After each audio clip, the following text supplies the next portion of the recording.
তারা সফল হয়, আমি কেন সফল হই না? আমিও তো কাজ করতেছি। আসলে আমি ভুল কাজটা করতেছি, যার কারণে আমি সফল হই না।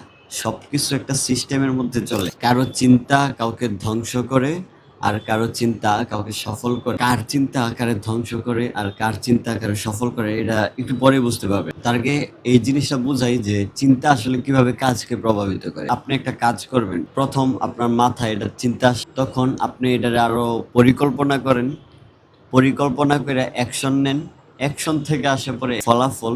সেই ফলাফল থেকেই মূলত আমাদের একটা অভ্যাস তৈরি হয়।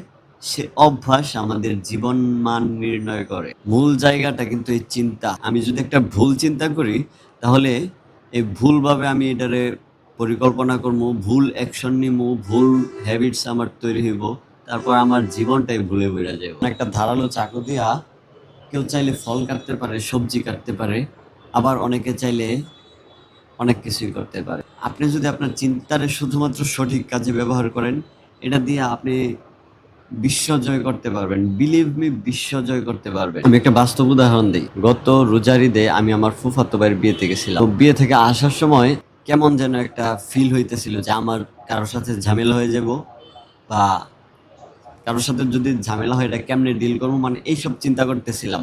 অটো দিয়া যাইতেছি বৃষ্টির মধ্যে। তো অটো, আমার গন্তব্যে চলে আসছি, তারপরে অটো থামাইছে। পরে এখানে এক পোলা দাঁড়ায় ছিল আমার মতোই বয়সী। তো আমি তারে গিয়ে বললাম, ভাই একটু সাইড দেন, দাঁড়াই। সে বললো ওইদিকে গিয়া দাঁড়ান।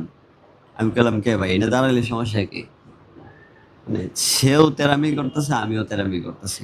এক পর্যায়ে সে আমার হাতে টাচ করলো, পরে আমার মাথা গরম হয়ে গেল, আমিও পরে তাকে ধরলাম। মানে একটা গ্যাঞ্জাম সৃষ্টি হয়ে গেল। অনেকের কাছে মনে হইতে পারে যে এখানে সে তো আগে টাচ করছে, তার দোষ। কিন্তু আমার কাছে, আমি পরে বুঝতে পারলাম এখানে প্রথম দোষটা আমার। এমন একটা গ্যাঞ্জামের সিচুয়েশন আমি চিন্তা করে রাখছিলাম, মনের মধ্যে পরিকল্পনা করতেছিলাম বা চিন্তা করতেছিলাম। আমি যদি আগে এই চিন্তার নিয়ন্ত্রণের বিষয়টা শিখতাম, তাহলে হয়তো সেই গ্যাঞ্জামটা হইতো না। এখন আসি, এই চিন্তা কিভাবে নিয়ন্ত্রণ করবেন। আমার এই সপ্তাহের চ্যালেঞ্জের বিষয় এটাই, কিভাবে আমি আমার চিন্তার নিয়ন্ত্রণের মাধ্যমে আমার জীবন নিয়ন্ত্রণ করতে পারি। যেন আমি ৩টা কৌশল খুঁজে বাইর করছি, নিজে প্র্যাকটিস করছি, রেজাল্ট পায়া আমি নিজে উপকৃত হয়েছি। এর জন্য আপনাদেরকে আমি বলতেছি, ১ নম্বর কৌশল, কগনিটিভ ডিফিউশন বা চিন্তা থেকে আলাদা করা। আমার সাথে যেটা হয় নাই, এটা আমার ব্রেইনরে আমার বলতে হইব, ফোর্সফুলি বলতে হইব। কারণ ব্রেইন সত্য মিথ্যা বুঝে না। ব্রেইনের আপনি যেটা চিন্তা করাইবেন সেটা ব্রেইন সত্য মনে করে। এমনটা করলে চিন্তার যে তীব্রতা আছে সেটা দ্রুতই কমা শুরু করে। ২ নম্বর কৌশল, দ্য 5 মিনিট রুলস। ধরেন আপনার একটা চিন্তা মাথায় আসছে, একটা দুশ্চিন্তা আপনার মনের মধ্যে ঘুরতেছে। তো আপনি করবেন কি, প্রথম স্টেপটা ফলো করবেন আগে, তারপরে এটার বলবেন যে সন্ধ্যা ৭টা থেকে ৭টা ৫ মিনিট পর্যন্ত আমি এই চিন্তাটা করব। মানে আপনি আপনার ব্রেইনে বলতেছেন না যে চিন্তা করা নিষেধ। এই কথাটা না বইলা আপনি স্মার্টলি ডিল করতেছেন যে ঠিক আছে, তুমি চিন্তা করো এটা, কিন্তু এখন না, এখন আমি একটু অন্য কিছু করবো। নির্দিষ্ট একটা সময় ধরায় দিলেন, যার কারণে সে বুঝবো যে ঠিক আছে, আমার এখন এই চিন্তাটা করা যাবে না, আমি ওই সময় এই চিন্তাটা করবো না। বেশিরভাগ সময় দেখা যায় সেই নির্দিষ্ট টাইমটা আসলে আর এই চিন্তাটার প্রয়োজন থাকে না। এই ২টা স্টেপ ফলো করলে প্রায় 80% আপনার সে বাজে চিন্তাটা দূর হয়ে যায়। ৩ নাম্বার কৌশল, গ্রাউন্ডিং বা 5 4 3 2 1 টেকনিক। যখন বাজে চিন্তা আপনার একদম গ্রাস করে ফেলে, তখন এই টেকনিকটা আপনার বর্তমানে ফিরে আনার জন্য একদম সেরা উপায়। ৫টা জিনিস দেখবেন চোখে, গণবেন ৫টা জিনিস।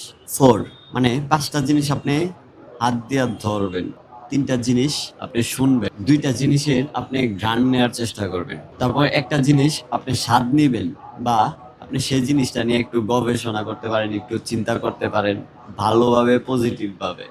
তো আমাদের প্রথম ভাগ চলে গেছে, আমরা বাজে চিন্তা থেকে বাইর হয়ে আসতে পারছি। এখন আমাদের পরের কাজ হলো ভালো চিন্তা ইনপুট দেয়া। অনেকে মনে করতে পারে সমাধান পেয়ে গেছি, ঠিক আছে ভিডিও বাদ দিয়া অন্য কাজ করি।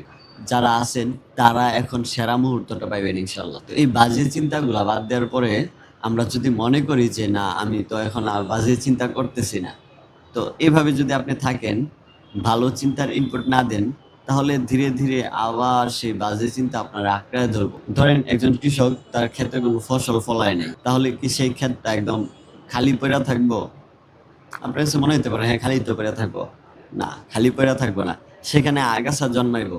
আর আগাছারে ওই সার দিয়া, পানি দিয়া বড় করা লাগে না। এগুলা এমনি এমনিই বাড়ে। ভালো ফসল ফলাইতে হইলে অনেক খাটুনি আছে। পানি দিতে হয়, সার দিতে হয়, খাটতে হয়, নার্চার করতে হয়, অনেক কিছু করতে হয়। চিন্তার বিষয়টা এমনই, আপনি যদি মনে করেন যে আমি তো বাজে চিন্তা করতেছি না, ঠিক আছে আই এম হ্যাপি। না, আপনি সুখী থাকতে পারবেন না। কারণ বাজে চিন্তা না করলেও বাজে চিন্তা অটোমেটিক জন্মাইব, কিন্তু ভালো চিন্তা অটোমেটিক জন্মাইব না। এটা আপনার জোরপূর্বক ভাবে বা চেষ্টা করে এটার আপনার ইনপুট দিতে হইব। আর আমার আজকের চ্যালেঞ্জ এটাই ছিল যে বাজে চিন্তা থেকে কিভাবে দূরে থাকা যায়। তো আগামী সপ্তাহের চ্যালেঞ্জ আমি সম্ভবত এটা নিতে পারি যে কিভাবে ভালো চিন্তা এড করা যায়। তো এটা আসলে খুব চ্যালেঞ্জিং একটা বিষয়, কারণ বাজে চিন্তা থেকে দূরে থাইকা আবার ভালো চিন্তা ইনপুট দেয়া বিষয়টা একটু চ্যালেঞ্জিং। তারপরেও আমি এটা আগামী সপ্তাহে চ্যালেঞ্জ দিলাম। ইনশাল্লাহ এই সপ্তাহে অগ্রিম আমি ঘোষণা দেয়া দিলাম। এখন আপনার কাজ হইলো, আমি যে ৩ টা টেকনিক বললাম, এই ৩ টা টেকনিক আপনি অন্তত খাতায় লেখেন। ৩ টা টেকনিক খাতায় লেখা, তারপরে আপনি নিজে একটু প্র্যাকটিস করেন। মনে করেন আপনার এখন কোনো বাজে চিন্তা নাই। কিন্তু আপনার তো বাজে চিন্তা আসে, মাঝে মধ্যে আসে না? সেই সময় কাজে লাগাইবেন। তো দেখা হইতেছে আগামী শুক্রবার সন্ধ্যা ৭টা ১ মিনিটে। সে পর্যন্ত ভালো থাকবেন, সুস্থ থাকবেন এবং আমার জন্য দোয়া করবেন। আমি যেন নিজের জীবন পরিবর্তন করতে পারি এবং আপনাদের জীবন পরিবর্তনের সঙ্গী হইতে পারি। আল্লাহ হাফেজ।